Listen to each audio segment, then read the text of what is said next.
폴란드에 이은 다음 대박 타자는 다름 아닌 미국입니다. 최근 미국은 궁지에 몰려 있습니다. 다수의 싱크탱크, 시뮬레이션, 군사 전문가, 관계자들이 중국과의 전쟁에서 미국의 열세를 예측하고 있습니다. 물론 전혀 다른 의견도 있습니다. 우크라이나 전쟁을 통해 미국은 여전히 자신들이 건재함을 드러냈으며 다소간의 위태로운 모습은 국방비 증액을 위한 핑계일 뿐이라고 주장합니다. 두 가지 모두 일리 있는 주장입니다. 적어도 아직은 전력 투구를 기준으로 중국이 미국을 상대할 수는 없을 것입니다. 오히려 미국이 얼마나 피해를 최소화한 채로 전쟁을 끝내느냐가 핵심일 텐데요. 그러나 이와 달리 미국의 전략 태도가 변한 것도 사실입니다. 과거 미국이 지구상의 절대 강자를 자처하며 세계 경찰이 되었다면 이제는 절대 혼자서 전쟁을 수행할 수 없다는 걸 깨달았습니다. 이른바 신냉전의 시대인데요. 그런 미국이 대한민국을 찾고 있습니다. 우수한 성능과 그에 따른 압도적인 가성비, 그리고 미국조차 따라잡을 수 없는 대한민국의 어마어마한 생산력이 신냉전 시대의 돌파구가 되리라 판단한 건데요.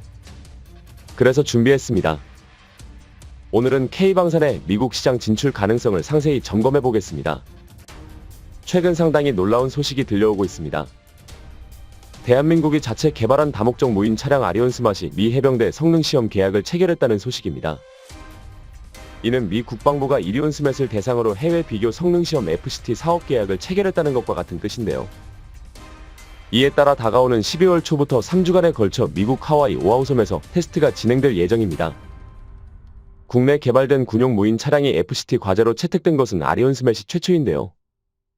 전문가들은 대한민국의 무기 체계가 철옹성 같았던 미국 방산 시장의 문을 두드리기 시작한 역사적 전환점으로 평가하고 있습니다.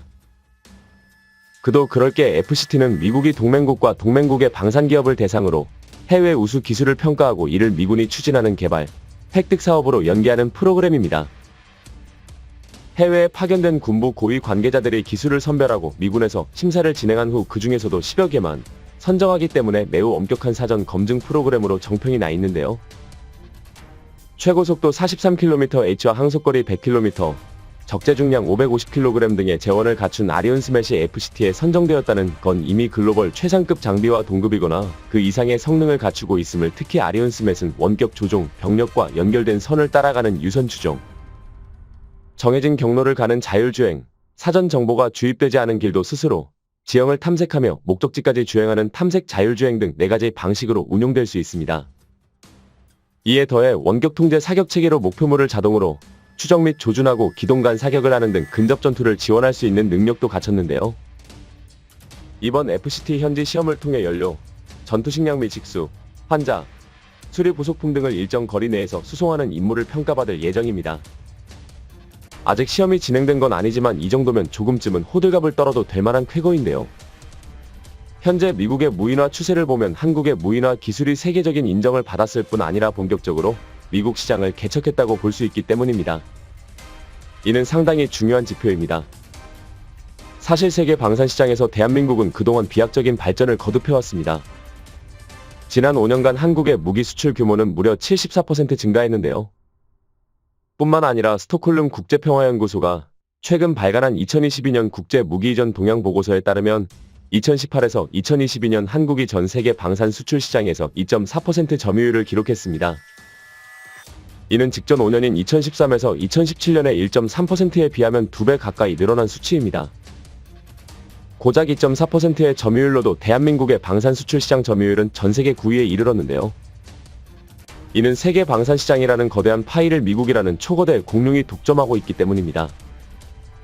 실제로 앞서 언급한 국제평화연구소의 보고서에서도 미국은 압도적으로, 그리고 여전히 무기 수출 1위를 놓치지 않았습니다. 미국의 2018에서 2022년 세계 방산 수출 시장 점유율은 40%로 적전 5년보다 7%포인트 상승했곤이다. 거의 절반에 가까운 파이를 독식하고 있는 건데요.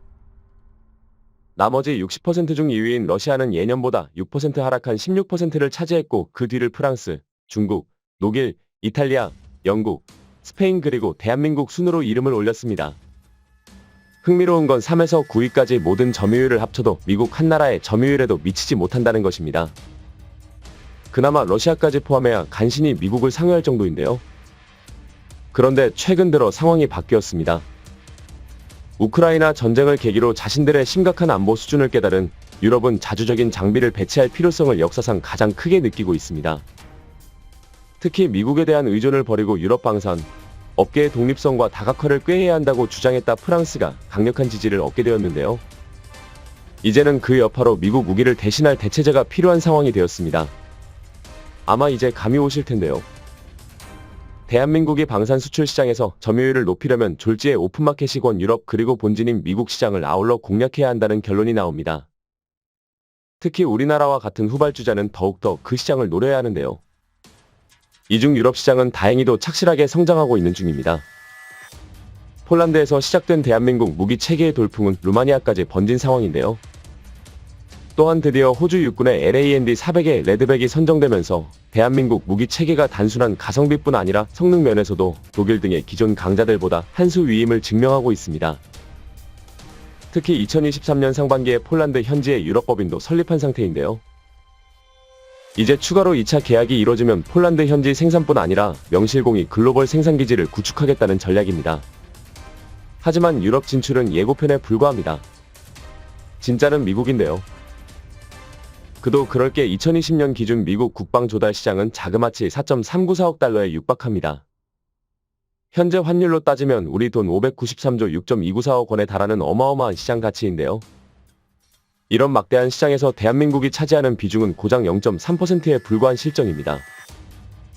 이를 1% 선으로만 끌어올려도 잠재적인 파급 효과는 천문학적인 수준입니다. 이제 어디를 공략해 들어가야 하는지 답은 명확해졌습니다. 문제는 그게 말처럼 쉬운 일만은 아니라는 것입니다. 미국은 무기 수입에는 좀 제재한 편입니다. 미국의 자국산 구매 우선법 BAA 때문인데요. 이 BAA를 최대한 쉽게 풀어 설명하면 미국에서 생산된 미국산 제품에는 적극적인 감세를 해주고 그 반대의 경우는 과세하는 정책입니다. 특히 방위산업 분야뿐만 아니라 미국에서 판매되는 모든 제품은 미국에서 생산되어야 한다는 취지이기 때문에 유럽의 거대 기업들조차 울며 겨자 먹기로 미국 내에 현지 공장을 짓고 있는 형편입니다. 오죽하면 이 정책이 못마땅한 이유가 WTO 위반이라며 맞서고 있지만 정작 미국은 콧방귀도 끼지 않고 있고 오히려 앞으로 이 법을 더 확대할 계획인데요. 따라서 최근에는 BAA 적용 면제 대상에 이름을 올릴 수 있도록 하는 한미 양국 간의 상호 방위 조달 협정 RDP의 체결 여부가 초미의 관심사가 되고 있습니다. 일종의 방산 분야 FTA라고 생각하시면 편한데요. RDP MOU가 체결되면 대한민국 무기 체계도 미국산 무기와 같은 수준의 대우를 받게 됩니다. 비로소 미국 시장 진출의 스타트 라인에 서는 셈인데요. 하지만 이를 위해서는 미국이 BAA를 포기할 정도로 압도적인 성능을 보여주는 수밖에 없습니다. 다행히 지금까지는 대한민국의 전망이 밝습니다. 앞서 말씀드린 아리온 스맷은 물론이고 T-50부터 K군함까지 미 국방부 관계자들의 주목을 끌고 있습니다. 특히 T-50은 측은 청신호가 제대로 켜졌습니다.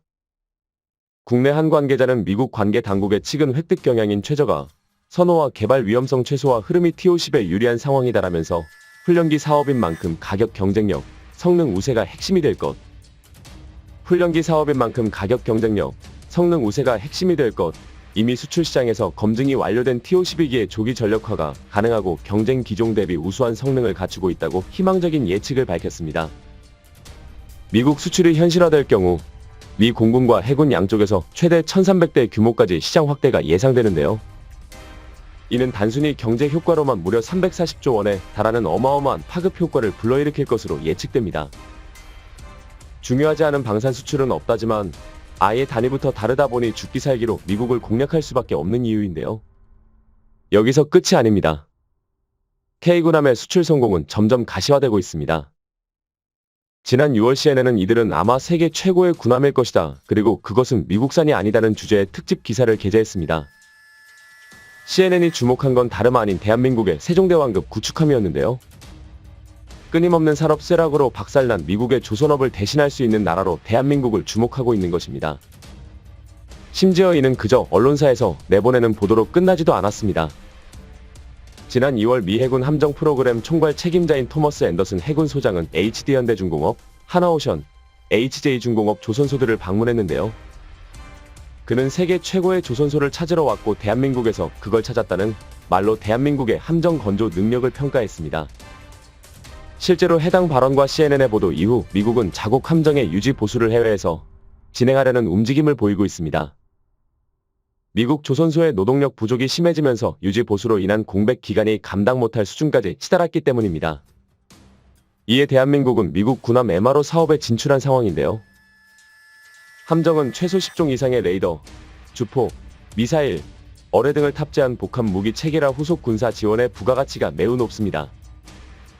함정 하나만 수출하면 끝이 아니라 이와 관련된 각종 시스템과 공급망을 통틀어 수출하는 셈이기 때문인데요.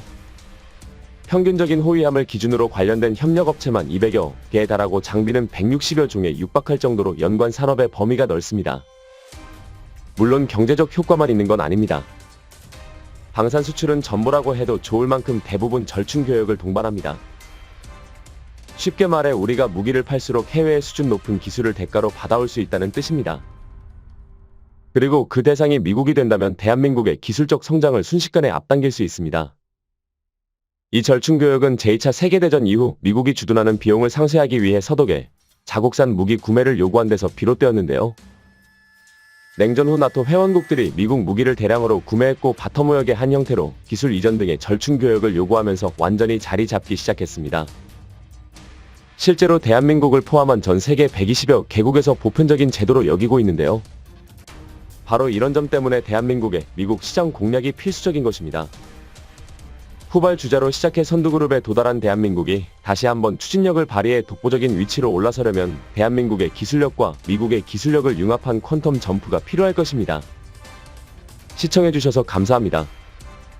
영상이 도움이 되셨다면 구독과 좋아요, 항상 함께해주시는 구독자 여러분 감사드립니다.